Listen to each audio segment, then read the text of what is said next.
Police के अनुसार Vasad railway station से 4 वर्षीय बच्ची के अपहरण, दुष्कर्म और हत्या के आरोपी सुरेश विट्ठल भाई परमार के खिलाफ पहले भी गंभीर अपराध दर्ज थे।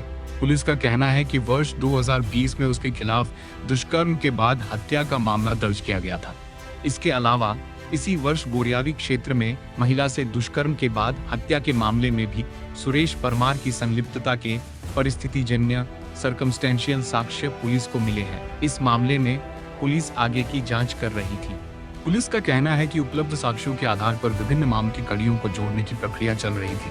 संबंधित मामले में जांच पूरी होने के बाद ही अंतिम तथ्य और कानूनी जिम्मेदारी के संबंध में स्पष्टता हो सकेगी। चाकूथी पहले एक पे अटैक કર્યા, ફરી એને વોર્નિંગ આપી પીએસઆઈ દ્વારા, એને પગમાં પણ ગોળી મારી, પછી એ ફરીથી અટેક કરવા ગયા, એને બીજાને 2 ઘાવ માર્યા, પછી પીએસઆઈ પણ વોર કરવા જતા પીએસઆઈએ પછી ગોળી ચલાવી અને એનો મૃત્યુ પામેલ છે।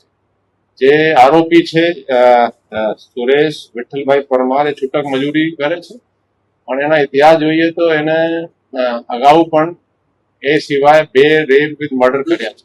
એ 2020 માં એક રેપ વિથ મર્ડર માં એને અટક કર્યા અને ચાર્જશીટ કર્યા અને 5 વર્ષ સુધી એ જેલમાં રહ્યા, પણ પુરાવાના અભાવે એ છૂટી ગયા હતા।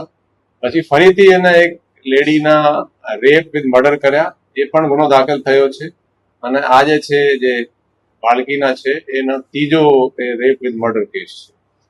સર, શું સંદેશ આપતો લોકોને જ્યારે આ પ્રકારની પ્રવૃત્તિ કરનાર લોકોને જ્યારે એન્કાઉન્ટર? નહીં, પોલીસ તો કડકાઈથી જ કામ કરશે। જે ગુનેગાર જે છે, હવે પોલીસ તમે જોઈ શકો છો કે આપણે પોલીસને હું પણ સંદેશ આપું છું કે ગુનેગારોને થોડું કાયદાનો અને પોલીસનો થોડું બીક હોવી જોઈએ। આ રીતેની પોલીસ કાર્યવાહી કરી રહી છે।